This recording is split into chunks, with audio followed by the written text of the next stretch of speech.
কিসের বিয়ে? হ্যাঁ, কিসের বিয়ে? এই বিয়ে আমি মানি না। তুই যে হিন্দু তা বুঝলি কি করে? নুনু দেখে অসভ্য।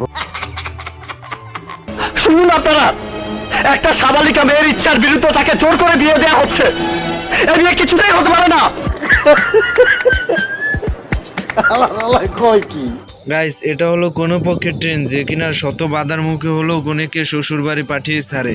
একটি জাহাজ আসতেছে, জাহাজে জাহাজে সংঘর্ষ হইতে পারে, জাহাজে জাহাজে দর্শন ট্রেনের টিকিট চেক করার জন্য এই ভালুকটি চলে আসে এবং মুরগিটি ট্রেনের টিকিট দিয়ে দেয়, কিন্তু মুরগিটি চালাকি করে ডিমের বাচ্চার টিকিট দেয় না। তোর মরণের চুলকানি উঠছে। গাইস, এটা একবার বাংলাদেশের সাথে মিল পাওয়া যায়, কারণ বাংলাদেশেও ছোট বাচ্চাদের কাছ থেকে ঠিক এইভাবে ভাড়া নিয়ে থাকে। বন্ধুরা, ভিডিওটি ভালো লাগলে অবশ্যই লাইক এবং সাবস্ক্রাইব করে দেবেন ইউটিউব থেকে দেখলে, আর টিকটক ফেসবুক থেকে দেখলে অবশ্যই ফলো করে দেবেন। ধন্যবাদ।